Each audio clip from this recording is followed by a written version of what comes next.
Hello and welcome again to the world-famous Driving You Crazy podcast. This is the show where we talk transportation. I am the transportation anchor and transportation reporter and transportation guy and traffic anchor and traffic guy for Denver 7 News, Jason Luber. I am Denver 7's own pedestrian advocate, Joseph Peters, and I'm not a bad driver either. You're not? No. You're a very good driver? I'm a good driver. All right, Mr. Rain Man. Coming up in just a bit, we'll have a conversation about older drivers, not just necessarily good or bad drivers, but about older drivers, and we'll ask the question, how old is too old to drive? We've talked about this topic in the past. We have. We will get into it much more with Maile Gray. She's the executive director of Drive Smart Colorado. It's really an interesting topic and a tough topic for some, and it's not just if you live, here in Colorado where we are. It really is anywhere in the country or anywhere in the world, frankly. And so it's an interesting topic, and there are resources to help out people and to find out when people are too old to drive, and we'll talk to Maile all about some of that. But I wanted to start with some viewer emails. Beautiful. Because we like to have feedback. If you want to give us some feedback, the way to do that is 303-832-0217. That's the easiest way to give us some feedback. But you can also write us an email at DrivingYouCrazyPodcast@gmail.com. So this is what one person wrote to us. Dear Jason, I thought I'd fan out on this Colorado Gives Day. The other day was something we call Colorado Gives Day, where we ask for donations to your favorite charity. Anyway, he said, I have always loved driving and have had jobs that involve my car. Subsequently, for 25 years, I've received my news almost exclusively through CPR, Colorado Public Radio. Mm-hmm. However, 4+ years ago, I started to drive for Uber, and you came into my life. Interesting. Beautiful. I have always been a morning person, and to better prepare for the morning commute, I turned on the TV for traffic news. I tried all the local stations. No one I know talks about zippering. My 22-year-old live-at-home non-driving son is about to disown me more than me, except for you. You are the only one that I've heard say anything about new concrete so that I might go drive on it. I wouldn't say you delight in accidents, but you sure are enthusiastic about updates. I left Channel 7 for a small bit when y'all started doing 360. He says I couldn't stand it, but not for long because everybody else made traffic boring. There you go. Wow. How can traffic be boring? I love traffic, transportation, patterns, physical patterns, striping, bad drivers, good drivers. Now that I'm semi-retired, Channel 7 just stays on, and the household is now a GMA family. Good Morning America. We enjoy it, but it's because of you. You are appreciated. Signed, Zen Zip. Well, Zen Zip, I appreciate those comments very much. Thank you. It's very sweet. I think he would have really liked me if he heard me on the radio back in my old radio days. Yes, or maybe if you talked even more about the zipper merge. Yes, I talk about zipper merge all the time. I talk about spuies and about single point urban interchange. Oh, I knew that. Yeah, and some of the like a partial continuous flow interchanges. Yep. Diverging diamond. The diverging diamonds. Roundabout. I actually went through some of the continuous flow interchanges down in Colorado Springs last week, and they're pretty interesting. You notice it, but you don't notice it unless you're making the left turn. Then you really notice the continuous flow and how different it really is. Interesting. So and more of those are coming here. So, but anyway, it's nice to talk. It's nice to have somebody write back and say, hey, Jason, is the reason this guy is actually watching the TV. Isn't he just stating the obvious, though? Jason Luber is the truth. I am the truth. Yes. Yeah. There you go. I appreciated that very much on that Colorado Gives Day. Another viewer comment, number 2, Brad Walsh from Littleton, Colorado. He writes, what's driving you crazy? Since moving to Colorado, I've noticed that people ironically have two behaviors that seem contradictory. One, staying in the left lane regardless of passing and traffic load.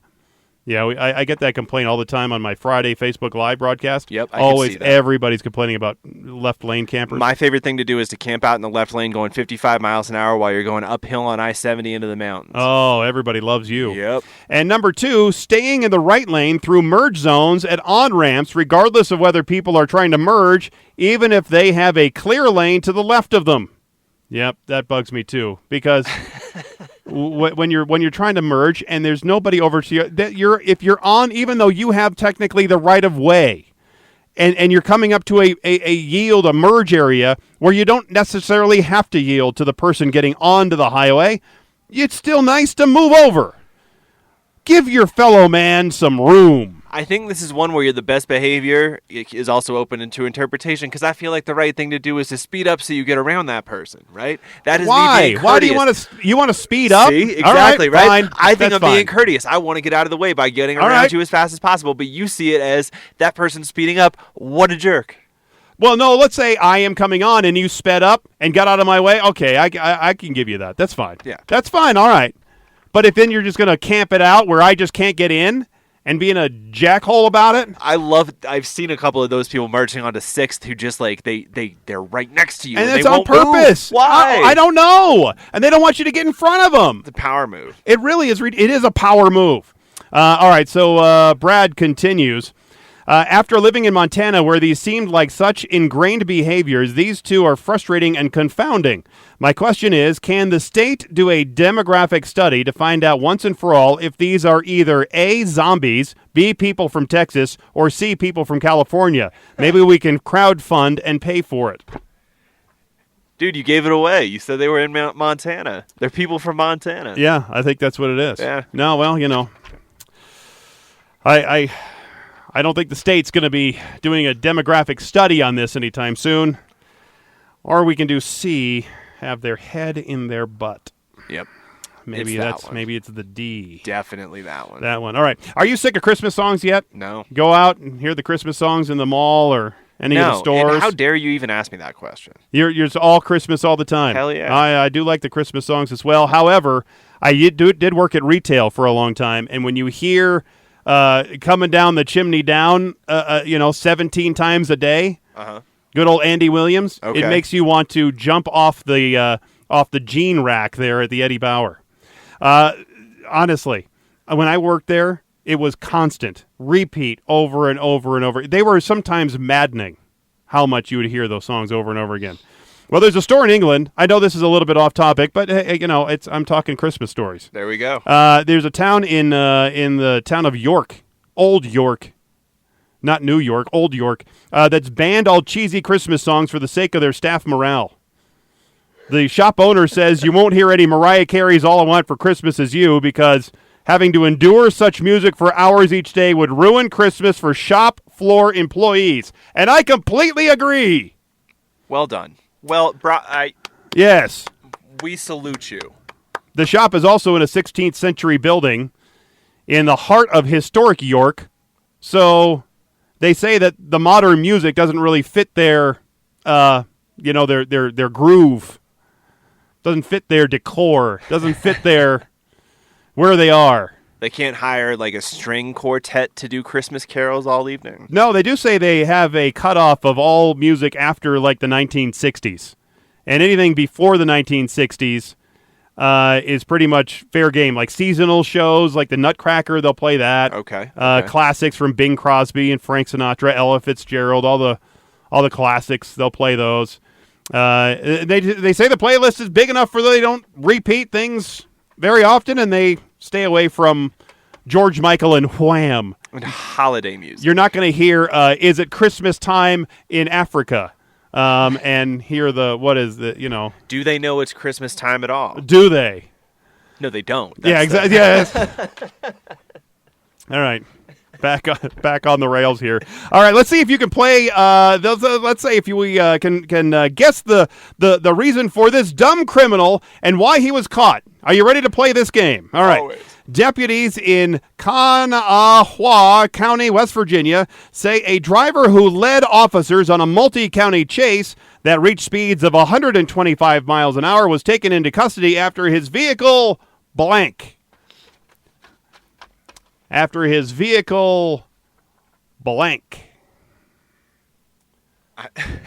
Crashed. I don't know. The answer is ran out of gas. Oh. Ran out of gas. Okay. Ironically, the criminal was actually driving a Honda Civic, and they get usually pretty good gas mileage. Ran out of money is probably what it was. And if you're going to lead police on a high-speed chase, pro tip, use a full tank of gas, especially if you're driving a Honda Civic, because you could have taken them on a chase for 400 miles. You will outlast them. They Yes. will not be able to keep up. Yeah, exactly. Especially in West Virginia, where it's probably the only police department for the entire state. So it was a few weeks ago, episode number 147, that we dedicated the entire show to the question, should public transit be free? It was a really good episode. Rosalie Ray was the guest that joined us. She has a chapter in a book all about free transit. Go back to episode number 147. You can listen to it all over again and enjoy it, or listen to it for the first time. Right. Well, the city council for Kansas City, Missouri, recently came to the unanimous decision that the answer to the question, should public transit be free, should be yes. They are now ready to offer free bus transportation citywide in an effort to increase public transit ridership in Kansas City. This is the first time that a large United States city is making a system-wide free transit change. Now, the program is supported by the Kansas City Area Transportation Authority, along with the city's recently elected mayor, Quentin Lucas, who is actually the one who proposed this zero-fare transit initiative. And bus fares in Kansas City, they really weren't that much anyway. They were $1.50 per ride and $50 for a monthly pass. Much, much less than what we're paying here in Metro Denver. We have a tiered system depending on if you're on the trains or the buses and how much they are. Usually the buses are, what, $3 or so? $3 is. Something like that? Yep. The trains can go anywhere from up to upwards of like $10. 10, right, Yeah. Depending on how many zones you're going through. And so it's pretty expensive here compared to other places. So, and the fare collection that we get here in Denver is about 25%. That's what it is in most places. It's about 25% of the overall operating costs. Their city street cars are already free in Kansas City. It's like our 16th Street Mall downtown. As we talked about before, most cities are hesitant, though, to adopt this fully free fare system because it can be expensive. Kansas City is going to be paying an extra $8 to $9 million. Well, I guess I should say that they'll be collecting $8 to $9 million less than they would have if they were charging that $1.50 fare. So right there, they have to come up with the $8 to $9 million right off the bat because they're losing the revenue. Mm-hmm. Then you also are going to incur more costs because if you want more people to ride, then you're going to have more costs associated with that. You might need more buses. You might need more drivers. You're going to have more maintenance. You're going to spend more money on gas, diesel.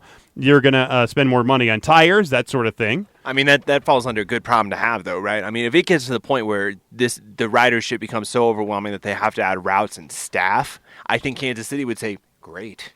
Didn't expect this to happen. But let's say it costs them another, let's say half of that, let's say it's $5 million. So overall, let's say $15 million for them to offer free rides. Is it worth it?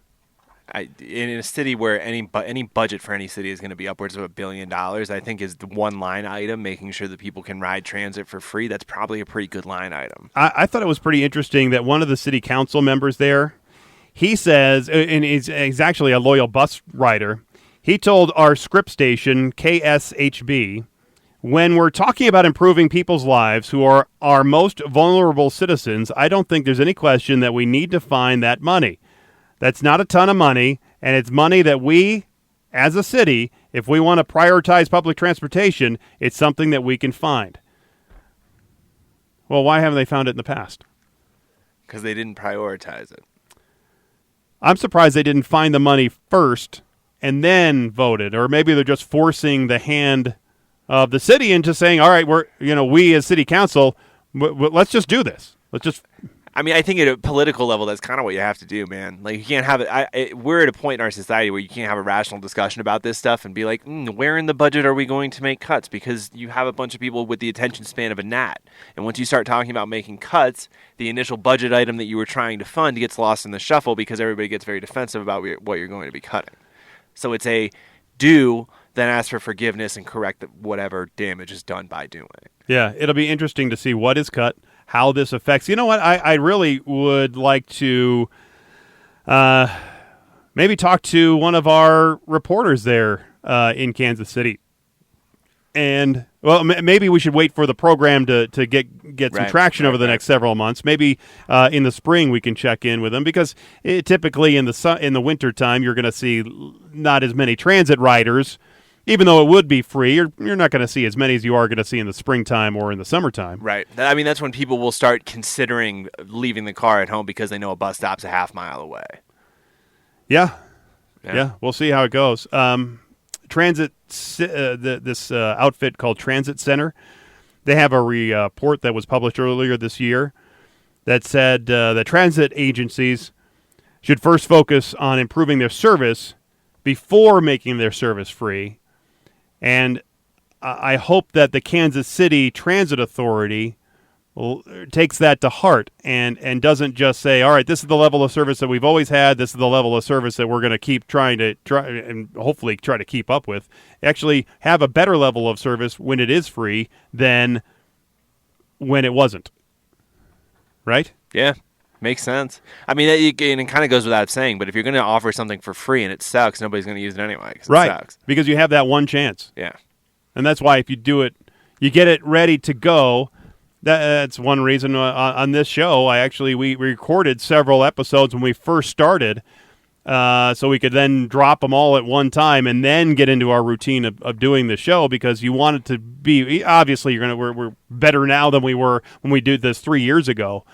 But you want to start off with just one episode sitting there, and if somebody doesn't like it, we're out. Exactly. Right? Or if they get to one episode and then there's nothing else for them to gravitate towards. They're going to go to some other podcast out there. That's why it's interesting to see The Mandalorian is doing it that route, but they also have the Star Wars, the whole mystique to fall back on. Yeah, if this was a Star Wars podcast, we too could do whatever we wanted. Yes, and we don't have Baby Yoda. True. Even though I would love to have Baby Yoda. And speaking, Baby Yoda is actually 50 years old. Sure. You don't know that, No, I know who Baby Yoda is. I would love to get her on the podcast, but does not talk, correct? No, Baby Yoda, well, at this point, Baby Yoda does not talk. Nor does Baby Yoda drive. But let's transition into older drivers. Speaking of how old Baby Yoda is, we could transition to older drivers this way. This past week, the Colorado State Patrol sent out a tweet, and this was the message they sent out. In 2018, there were 129 drivers over 65 years old involved in fatal crashes. When is it time to give up driving? It's not an easy discussion, but an important one. For more information, please click below. Now, the link that they included in that tweet takes you then to the Drive Smart Colorado website and their older driver page. And Joseph, you and I have talked in the past questioning that exactly what the State Patrol did about how old is too old to drive. So we wanted to get more in-depth about this question. So we wanted to really get into it, and so we invited Maile Gray. She's the executive director of Drive Smart Colorado to be here on the show and talk more about it. Maile, welcome to the Driving You Crazy podcast. Well, thank you for having me. I really appreciate it. So let's jump right in with the shortest question, but probably the toughest one to answer. When is someone too old to drive? Well, it's not a short answer, as you can imagine, because honestly, driving is not necessarily an age-related thing. It's really an ability-related thing. So we have some and the statistics, the older people are always considered from 65 on. So that's quite a lot of changes happen from the time you turn 65 to, 90. But it really, things naturally do occur to the body and the mind as one ages. So we need to keep all those things tuned, and we need to pay attention to how we are doing physically and mentally. But really, there are people many years younger than 65 who probably should be being questioned if they should be driving too, for a lot of the same reasons. So it is not such a cut and dry question or answer. We really do not believe in saying, at 80, you should not be allowed to drive or something like that, because there's many people these days especially with everybody's physical fitness and staying, doing Sudoku, puzzles or whatever, that they're keeping their mind tuned and they're keeping their body tuned, and there's just no way that they really should stop driving at, say, 80, a random number there. So that's the long and the short of it. We don't believe that there is an age, and that is a highly heated and controversial question. And I'm not elderly by any means, but I am old enough to qualify for AARP. I can tell. Me too. And I can tell that my eyes aren't as good as they used to be, and I have to use the readers, and it actually helps when I have more light when I'm reading. And I also don't have the same patience that I used to when I was younger to keep up with the speed of traffic.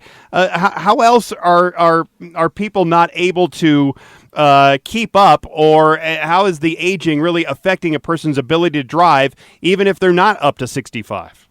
Well, so there are a variety of health factors that affect driving. Physical health, like you were mentioning, vision.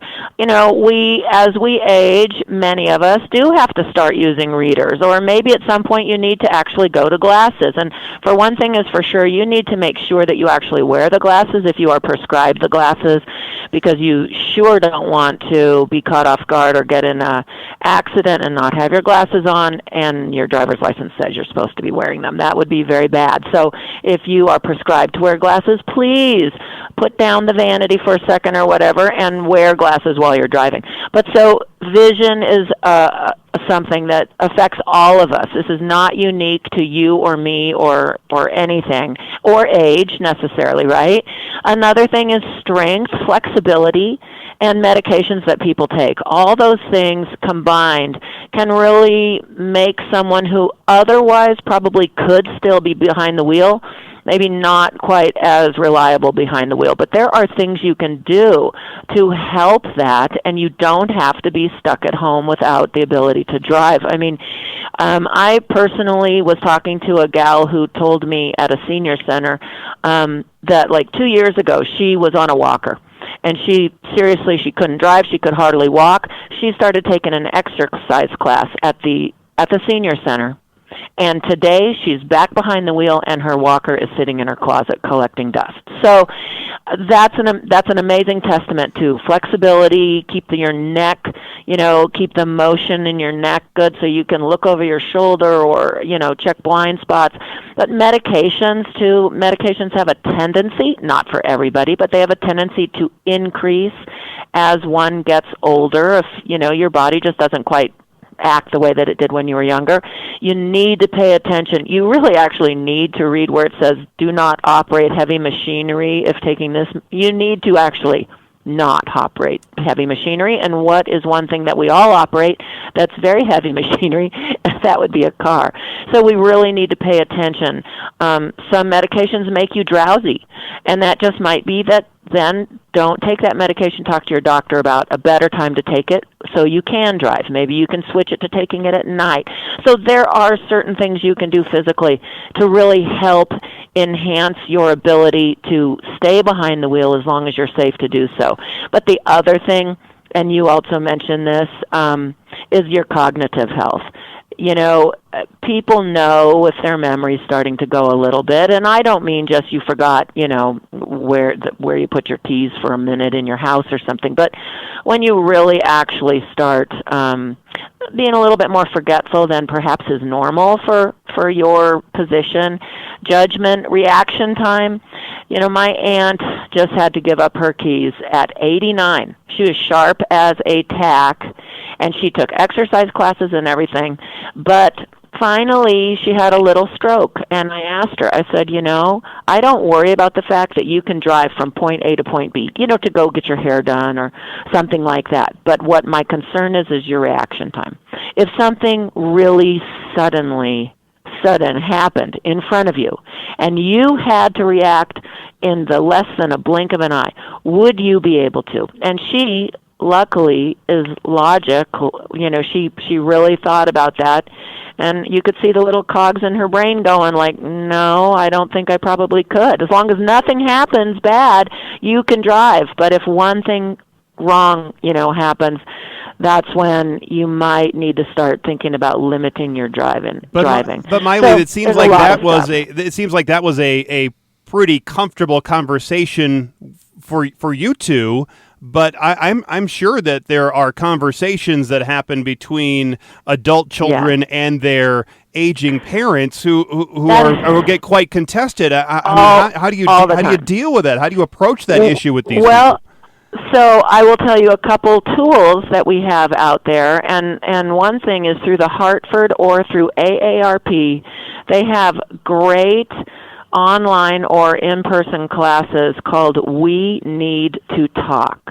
And it is really geared toward the adult child of the parent. Like, how do you bring that up? This is a topic that you know is going to be so contentious in your family, because if you give people, their fondest memories are of the first time they got behind the wheel of that car, right? Yeah. Even if this is 80 years ago, I mean, they remember their first car. They remember, driving down the street, being able to go where they wanted to go. And then they've been able to do that with that kind of freedom their whole entire life.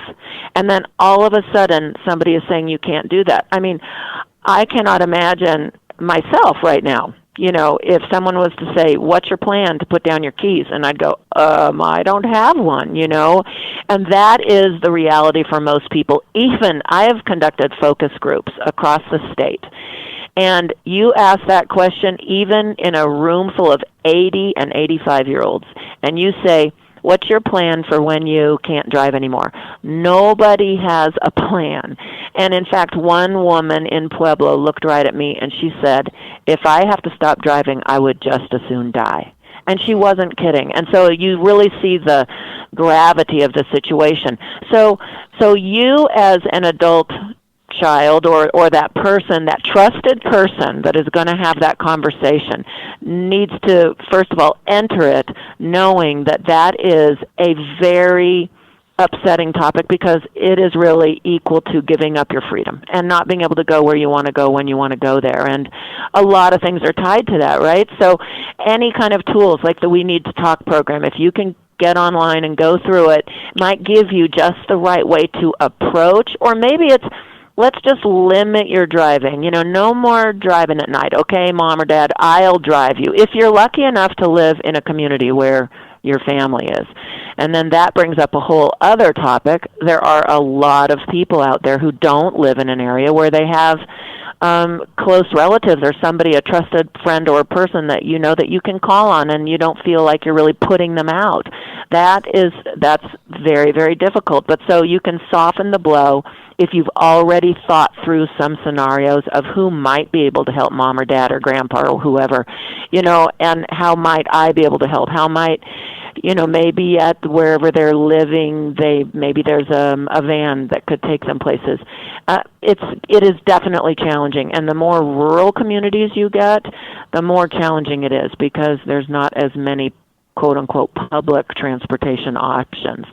And public transportation isn't always the key either, because some people have a difficult time walking from their front door to the curb to get in a public transportation, or that mile, right? The mile down the road to get to the bus. This is something that Colorado is seriously looking at, and we should, because we have a very aging population, and some counties are aging much quicker. Young people are not moving into counties, they're moving out because of jobs or whatever.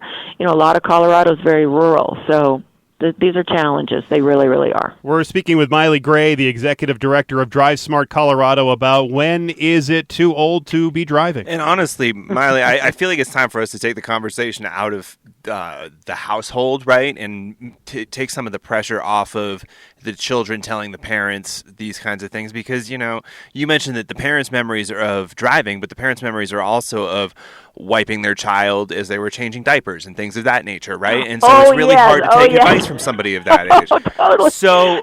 So what I would ask is, when do states start to step in and mandate driver's test or some sort of competency exam on a yearly basis to make sure that these people can really stay up to speed? Well, okay, so I guess, are we talking about Colorado? Because every state is different. But I in would Colorado, say just generally, is there anybody just leading the generally, way? Yeah. there is no law about taking tests every year. Probably the people in the fiscal, departments would have a heart attack over that, because you can imagine how expensive that would be. However, it is really, and again, this goes back to, it's not an age thing.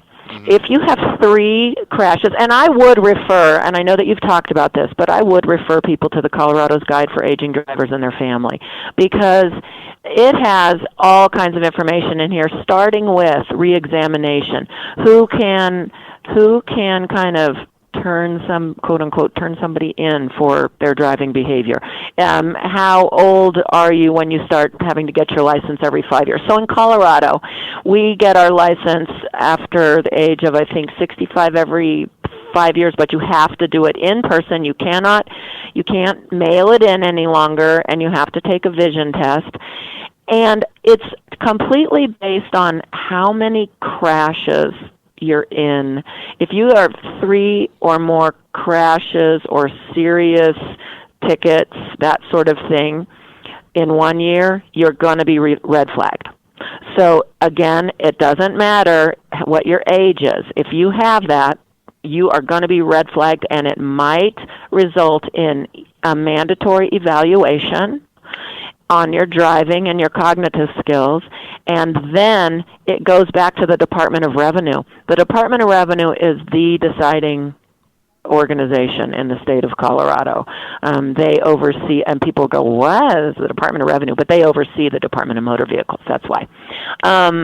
So it really goes back to them, and then sometimes people are just given a letter out of the blue. It's really actually very sad. In many situations, they're sent a letter that says, if you do not respond to this letter within 30 days of the date it was mailed, you will lose your license. And some people maybe are on a cruise or out of town or something for those 30 days. And this really happens. And so this is a very tricky situation. In some states, they have medical advisory boards, and those medical advisory boards oversee, and they look at these sorts of serious situations to really determine what is the next step for this individual. Colorado does not have a medical advisory board, so it's really left up to doctors, and doctors they are not, a lot of people, let me back up here. A lot of people, you were mentioning how they don't want to be told by their children, maybe, that they shouldn't drive, and that's right. Very true. In my focus groups, they've said, I'm not, my daughter, she'd be the last one I'd listen to, that sort of thing. People think doctors explain this. Well, doctors don't. Doctors have to ask so many questions, and it's barely anything about driving. Maybe, do you wear your seatbelt? And most people think that's who they would talk to, but doctors don't see you drive, and they are not necessarily set up to do full-on cognitive, as it comes to driving, cognitive evaluations and the driving skills assessment. There are professionals in our state who do that, and that is where I would recommend people be sent. And doctors do refer some of their patients to these people. And would you recommend that all states, since we're listened to across the country, would you recommend that all states either have these doctor advisory boards or other means to test drive? It just seems logical to me that maybe an older driver should go through some rudimentary physical driving test like you did when you were 16, just so they can check your skills. Right. And there's a lot of, can you imagine, controversy about, and I don't know all the ins and outs, but controversy about these medical advisory boards. But I personally think it would be a very good idea if an individual could be treated with a little bit more dignity and respect, and given a little bit more time with their individual situation from a independent panel who can actually look at something and then steer them in a direction, as opposed to just these poor people get a letter in the mail. But at the moment, this is what we're dealing with, and I will tell you that Colorado is not as set up as some other states in the country are for dealing with the quote-unquote, air quotes here, silver tsunami. We are an absolutely aging country. I mean, the birth rate is going down, and people are living much longer. They're having more birthdays because they are healthier, and we are not necessarily, in a lot of ways, set up for these aging road users. And that is true even in some states have like larger larger font size on their road signs, or things so in my view, if we can do engineering and improve our roads to the point where we are aiming toward making driving better for those of us who are aging and poorer vision and whatnot, it will improve everybody's ability on the road because everybody will be able to see better. So I think that there's some engineering things that could help, a lot of education. We have a program. It's an international program. It's called CarFit. We are trained individuals who can work with a driver behind the wheel as they sit in their car parked. They're not driving, so we are not evaluating their driving, right? But what we're doing is kind of making sure that everything is set in their car so it fits them, so that when they sit in their driver's seat, they are as safe and as they can possibly be in their seat. For example, most people do not know how to properly set their side view mirrors to get rid of blind spots. This is, by the way, this CarFit program is not something only for the older driver. It would be for absolutely everybody. Most people were taught when they sit in their driver's seat to set your side view mirror so that you barely see the edge of your car. Well, think about your own. The joke is, I know where my car is. I don't need to see my car. I'm sitting in my car.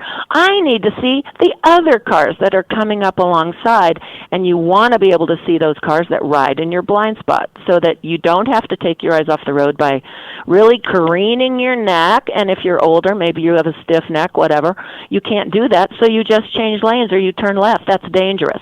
So we work with people how to properly set their mirrors, how to properly adjust your seat belt. Steering wheel is a very big thing. Think about this in your own vehicle. We do not want the steering wheel tilted up toward your face. So we work with people to knock it down a little bit so that it's aimed more at your chest. And little things like that will make such a difference in your safety and your ability to drive for as long as you can safely do so. That's my goal. My goal is not to take people's keys away at a certain age. It's to make sure that everyone on the road is as safe as they can possibly be without any impediments, and as long as it's safe for them to do so, we want them to stay on the road. And you probably, like my grandmother, don't want to have the steering wheel right there next to your chest. No, you have to maintain at least 10 inches between the steering wheel and your chest. And these are real serious things. Yeah. Serious. We're speaking with Maile Gray, the executive director of Drive Smart Colorado, about older drivers and when it is too old to be driving. You were mentioning in your story earlier about your loved one who had a stroke, and then you could convince her that it might be time just to stop driving. Well, my grandmother would drive her little Ford Escort into her late 80s. And we all knew her skills were diminishing, and she probably shouldn't be driving at that time. We can talk about this in a minute. It was really her only line to get over to the grocery store. Her husband, my grandfather, had passed, so they didn't have Uber and Lyft at that time. She wasn't close to the bus route. She just wouldn't have been able to climb up the bus steps. But my grandmother, we knew that she was slipping, and the only reason that she knew that she was slipping is she would keep running into the garage door. and so I think any kind of proof that you can show them helps your cause, saying, look, you keep running into the garage door, Grandma. I mean, maybe you shouldn't be driving. You are absolutely right. And if they can see it for themselves, then maybe if they are logical, but sometimes this gets into a real bad place where they don't want to talk about it at all, But this kind of brings up who can report somebody for bad driving, right? I mean, who can report somebody? So, for example, you cannot report your next door neighbor because you keep seeing them bashing into their mailbox. You cannot report them for a driver evaluation or police or anybody.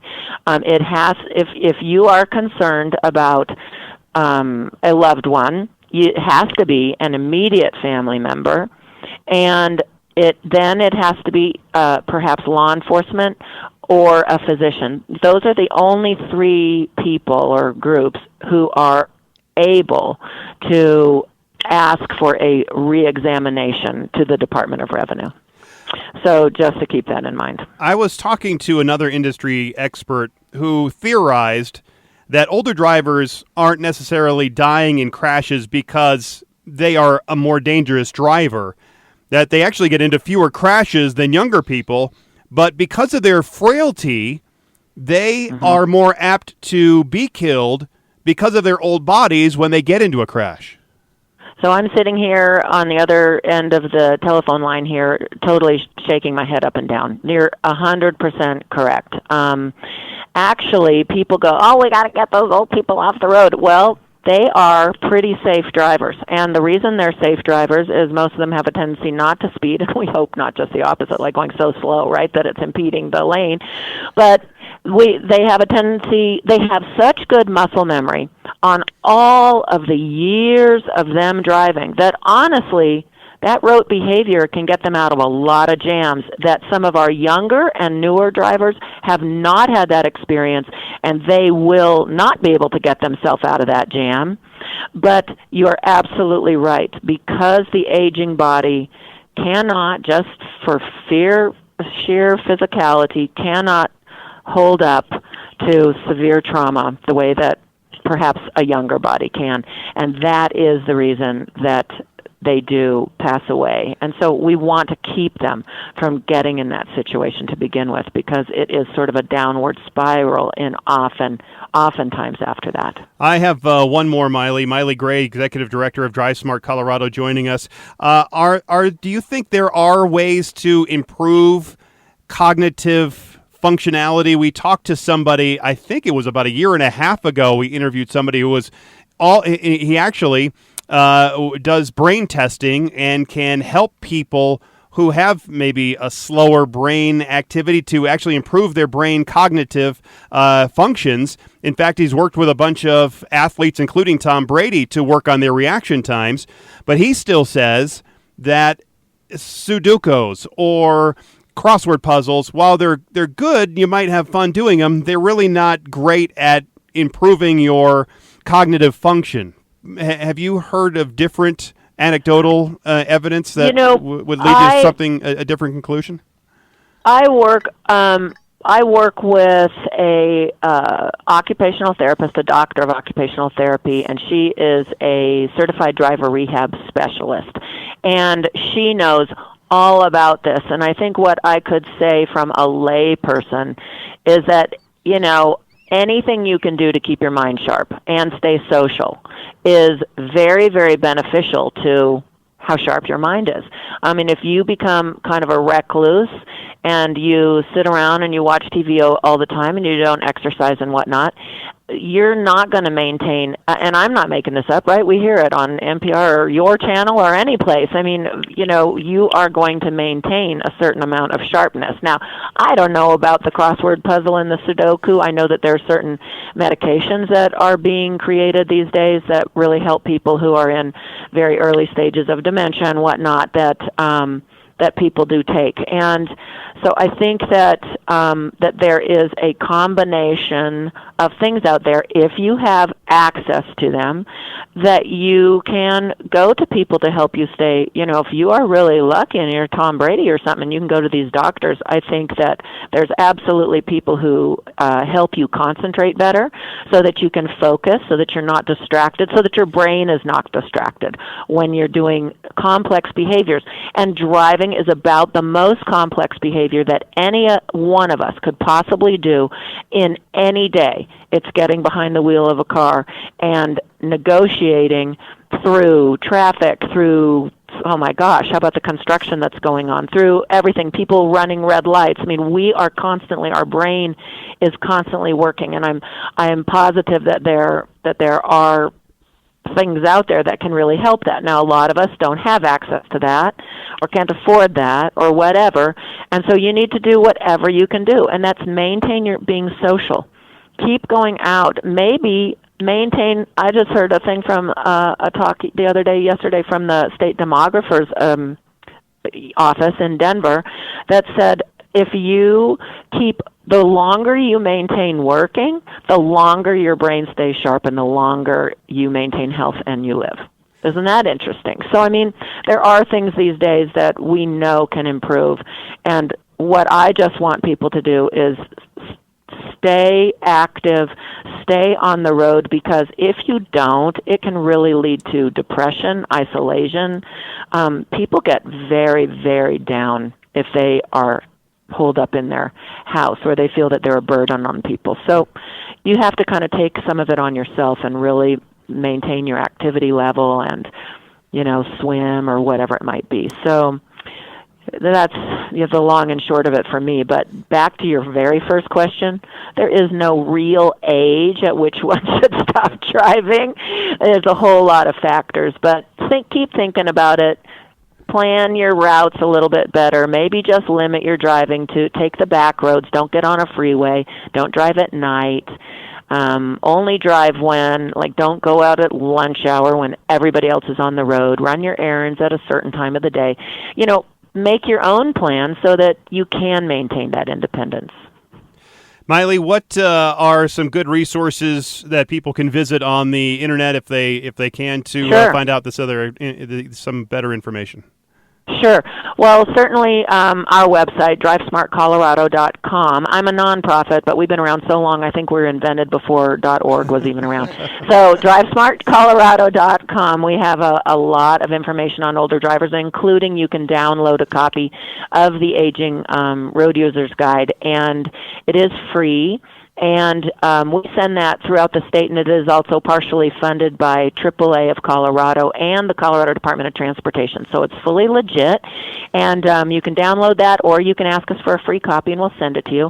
There's also self-assessments that you can find on the website from AARP or AAA and the National Safety Council. There's some defensive driving classes that you might be able to find around that maybe you can test your own skills on your own without having been asked by one of your family members or something, and then you can feel real good about your own ability to kind of negotiate through cones and that sort of thing. So, but talk to your doctor, force the discussion with your doctor, and if you are at all concerned, that's the first place you need to go, because you don't want to get one of those cold-hearted letters in the mail from the Department of Revenue saying you've been turned in, basically, and we need to evaluate your driving. So be proactive. That seems like it would be pretty jarring. Well, Maile, thank you so much for joining us here. Maile Gray, the Executive Director of Drive Smart Colorado. Thanks again for being here on the Driving You Crazy podcast. You're welcome, and I got a lot more topics to talk about on your podcast, so you call back anytime. You got it. We will definitely do that. Thank you. All right, there you have it. There goes Maile. Maile, thanks again. If you need that information, it's drivesmartcolorado.com is probably the best way to get all that information about older drivers, and it's probably a topic we're going to talk about again, but I obviously Maile knows about everything. It reminded me of another topic driving we talked about, which was the virtual reality for older people and to help people with their driving ability. And I do think that's something where, if we're talking about a cost burden and how annoying it is to have to go take these people out for road tests, it wouldn't be too hard to put them on a headset, simulate what driving looks like for 10 minutes, and figure out, do they have the cognitive ability to keep up or not? Yeah. So. Yeah, how much would it cost? How much time would it take? I think that's what and I think the state. I think they're concerned that they would be either nannyistic or people there would be such a blowback, because imagine any state legislator, doesn't matter the state, getting a couple of phone calls from their constituents who are older, who have the time to call them over and over and over again, say, you're not going to take my driver's license away from me. I don't think we can be prisoner to the loud minority, if that makes sense. Like, I understand that the elderly people are the ones who are most invested in the elections because they're the ones who watch TV all the time and care because they have the time to care, whereas the rest of us have lives and jobs and things of that nature. But we talk about how things are better in Finland and in Slavic countries because they have more rigorous driving tests. We've talked about how it would make sense for America to adopt more rigorous driving tests just for all drivers to make sure that the level of entry to get on the road is higher. I think with older drivers, we have to be looking at how do we make sure their cognitive ability is keeping up year after year, because when that stuff goes, it goes quickly. Yeah, I agree with you there, but it's also tough to compare those other European countries with us. They're obviously a lot smaller. Right. They are a different mentality than we are here in the United States. We are fiercely independent here in the United States. It's true. I don't think we're too far away from adopting standards like that, though, just because we're moving towards a generation that is more comfortable lifting and Ubering everywhere. And that was the other thing I thought of during that conversation, which is if you're going to have the conversation with your parents and you're going to take their car away, you better have it. If you tell anybody I'm taking your car and I'm making you take public transportation from now on, how are you going to take that? Doesn't matter how old you are. So good luck having that conversation with anybody. You need to have a real plan for how you're going to make sure that your parents can get around if you have to have that conversation. And I'm sorry, but public transportation is not a real plan. And I mentioned it, at least in a question. Maile didn't really address it, but there are more options now than there were even 20 years ago, where you can tell your elderly parents that they can take an Uber or a Lyft. There are other ways to get around. They have the Access-a-Ride ability, where the bus will come right there to your house, that smaller bus that will pick you up and take you around. But I don't think that's feasible for anything other than like scheduled hospital visits, though. Honestly, just because it's a way to get around. It's a way another to get around. Option, right? But I would say it's another option, but we can't sell it as the same as having a car. No, it's definitely not. And that's what a lot of people try to do when having these conversations and say, well, it's not that much different. No, if you call Access-a-Ride, they're going to make you wait for 2 hours. Yeah, you're right. But if you call an Uber or Lyft, they'll be there in 10 minutes. Exactly. And that's where the conversation needs to go, which is how can we educate older people about the benefits of ride-sharing technology so they can utilize it and stop driving?